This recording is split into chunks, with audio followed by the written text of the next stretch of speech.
The real reason white people want to erase the history of slavery is because given the chance, they would absolutely do it again. While not all of us subscribe to this system, a lot do. That's why they like our current president, because he consistently, without fail, reinforces the hierarchy of white people on top, followed by everybody else, of native citizens on top, followed by everybody else. I consider white supremacy to be one of the most dangerous domestic threats in the United States. Because if you didn't know, there are estimated this many active members in white supremacist organizations. People like your pastor, your neighbor, maybe someone you've seen giving looks to people of color but not necessarily saying anything. White people try to downplay the effects of white supremacy, but it's significantly more people than they will admit. And those are just the people who are overtly racist and willing to label themselves as part of this organization, not even the other people who genuinely believe in it without speaking on it. Point being, erasing the history of slavery and erasing the horrible atrocities that happened in this country is a genuine crime. And it's intentional, because if it's erased, those patterns are going to repeat themselves. So erasing this history isn't just ignorant, it's malicious. White people invented race to justify their oppression of the African people and their descendants,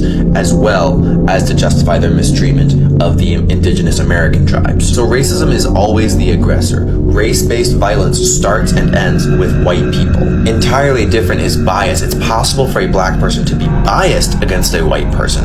It's defensive bias, though, because again, white people started and continued it to present day. So a black person not liking a white person or not trusting a white person on the basis that they're white is not racism. It's defensive bias based on 400 years of dehumanization and history and trauma that has not been atoned for. No reparations have been made. No apologies have been given by the majority of white people. Most white people will tell you, I didn't do it, so I'm not responsible. I've never been racist to a black person. Why do they hate me on the basis of my skin color? That's racist.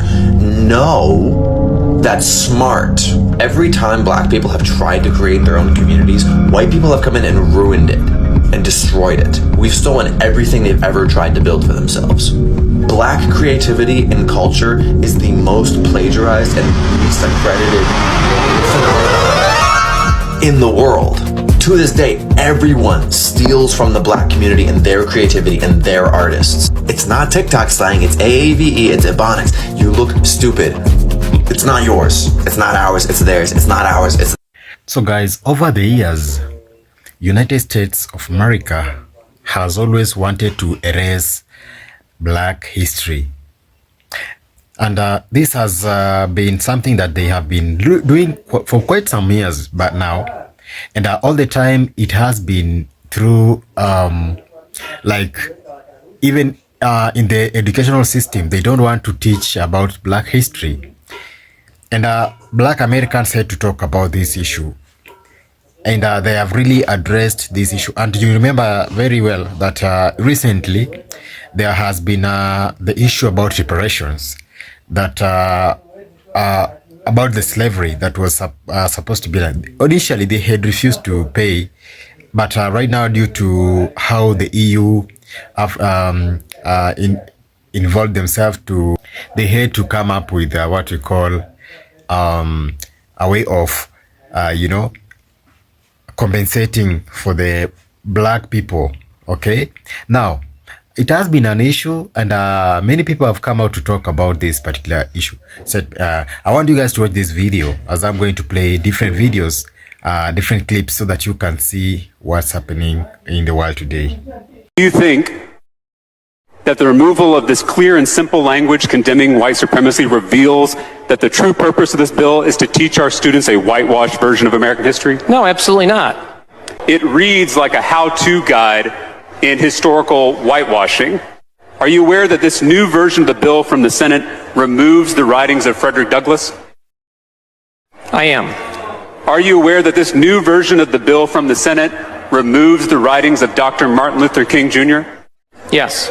Are you aware that this new version of the bill from the Senate removes the history of Native Americans? Yet the new version of the bill from the Senate, this is not the bill we all passed as a House, but the Senate's version, it still includes the writings of Alexis de Tocqueville, and he's not even an American. Could that be because he's a white man? By my count, the new version from the Senate, again, this is not the bill we passed as the House, this is the bill from the Senate, it removes 9 historical figures of color and 6 female historical figures from the bill, which means that all mentions of people of color or women have been removed from this bill. Is that correct? I'll take your word for it, Representative. So let's talk about reparations and Black people across the diaspora. Yesterday, I saw a video where a Black American was talking about the fact that we are all not the same, and that those people who are of Black African descent in the diaspora who live here in the United States, who are Americans, are not the same and do not support reparations because we have no skin in the game. And I just have to address this. This is the craziest thing that I've ever heard of. And I'm not going to say that there aren't those people who don't support reparations for those reasons, but we've got to stop not being able to see the big picture. Someone like me, and I know that I am not unique, okay? I am not unique in this, okay? I am a Grenadian American. I am an African American. I never thought of myself as anything other than an African American. The reparations question, 100% support reparations. Understood from the door that I am not entitled to reparations in the United States. However, what part of the United States being a global power, if reparations were granted to Black Americans, that it would actually set an international precedent that would put pressure on those other colonial nations, Belgium, Germany, Portugal, the UK, France, all of these countries who have colonized and took and profited off of the back of our people. We are one people. You cannot separate us. What is this? So if me and my brother was on the slave ship and they sold him there and they sold me here, we're not family? Is that what you're saying?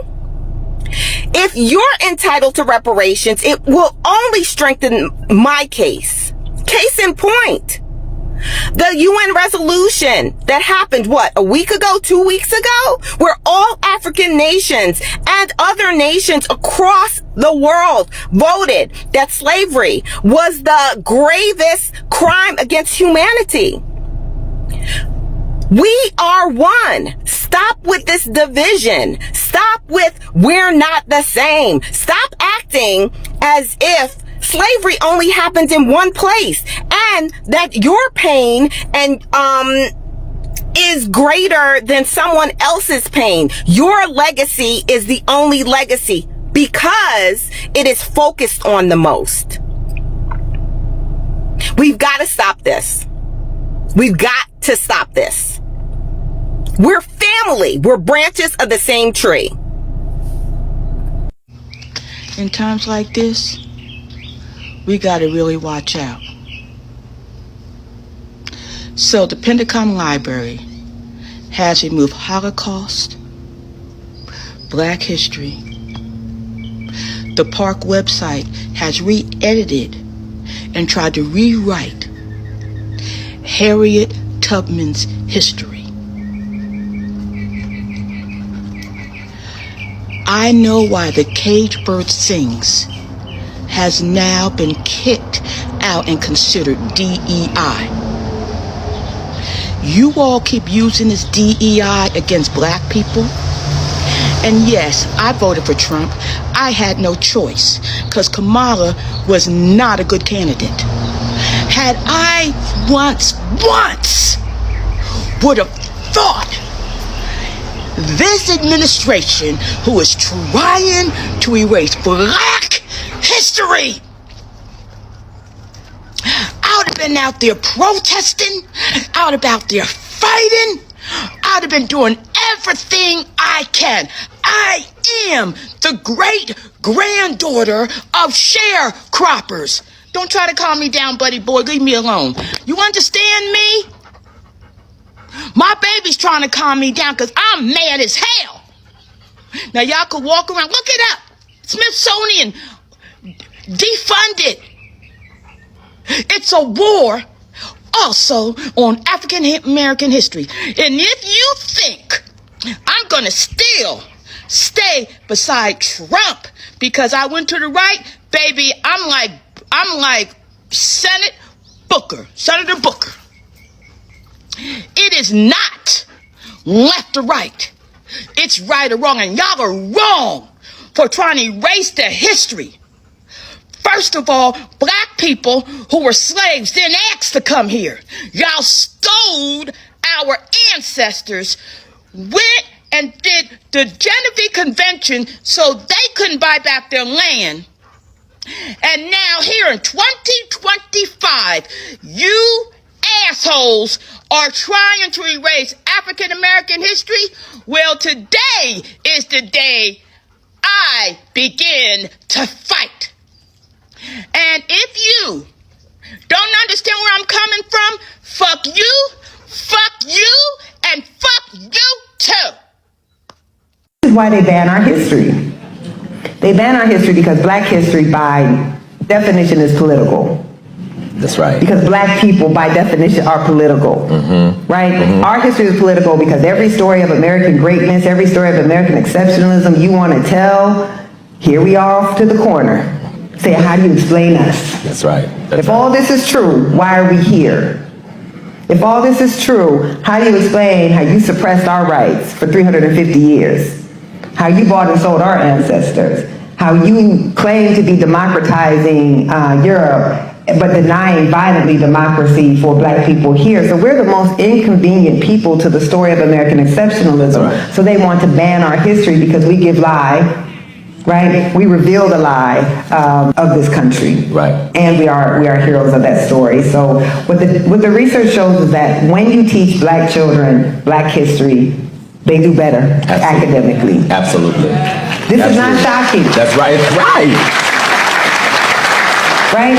If you see yourself in the story, then you have a powerful sense of who you are. Sure. And I know, I mean, this is why they ban our history, because once I got a little taste of black history, I became incorrigible as a student. I was challenging everything, right? I would go up in social studies like, where are we? Why aren't you talking about this? What about this, right? And so all of a sudden, you don't just accept. Just erased black history from the U.S. Air Force, banning the teaching about the Tuskegee Airmen, a famous group of African-American pilots and other support teams who helped fight the Nazis in Europe in World War II. And now the Air Force has to remove them from the curriculum because Trump's new orders against diversity say we can't teach that to our soldiers because it's bad for them.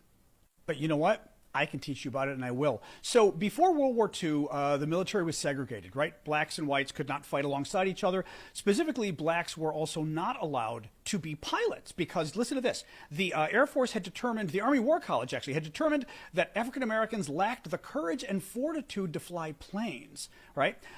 Listen to this, the all-black 332nd Fighter Group based at Tuskegee Army Airfield in Alabama shattered the race barrier. The unit had as many as 14,000 airmen, 1,000 of them pilots. They flew 15,533. When people hear the word Jonestown, most of them think about a cult. They think about people drinking poison Kool-Aid. They think about blind followers. But what many people don't realize is that the majority of the people who died in Jonestown were Black Americans, families, grandmothers, children. And the man who led them there was a white preacher named Jim Jones. Now here's a part of the story that should make us pause. Those black families weren't looking for a cult. They were looking for justice. This was the 1960s and the 1970s, a time when black communities were still dealing with the aftermath of segregation, the assassination of leaders like Martin Luther King Jr. and Malcolm X, and a country that promised equality but rarely delivered it. Into that environment stepped Jim Jones. He spoke the language of civil rights. He marched with activists. He integrated his church. He told black communities that he believed in equality when many others didn't. And because hope is powerful, people believed him. But Jonestown reminds us of something important. Not every person who speaks the language of justice is actually committed to it. Sometimes people present themselves as saviors. Sometimes they wrap themselves into religion. Sometimes they speak about unity and liberation. But history teaches us that charisma is not the same thing as integrity. Jim Jones convinced hundreds of people that he was leading them toward freedom. Instead, he led them into isolation into the jungles of Guyana, where leaving became nearly impossible. And in 1978, more than 900 people died. Over 300 of them were children. The lesson of Jonestown is not simply about a cult leader. It's about the danger of trusting any leader, political, religious, or ideological, without critical thinking. Communities that have faced oppression are often searching for hope, searching for leadership, searching for someone who promised that things will finally change. But history reminds us that liberation has never come from blind loyalty to any one person. It comes from education. It comes from awareness. It comes from communities that think critically and protect their own future. Jonestown is not just a tragedy from the past. It's a reminder that we must always be mindful of who we allow to lead us and why. Because the difference between leadership and manipulation can sometimes be hidden behind the same words. Thank you for coming to my TED Talk. Be sure to like, share, and follow for more. But today I want to talk a little bit about what's going on with this administration and their attempts to, no surprise to me, erase all black folk and people of color from the United States government history and their websites. They're trying to erase and scrub the government websites of all black people and people of color. The Tuskegee Airmen proved blacks were able to fly fighter aircraft and support those bomber forces in World War II, and they did a hellacious job. They want to take down Sergeant William Carney, the first black Medal of Honor winner.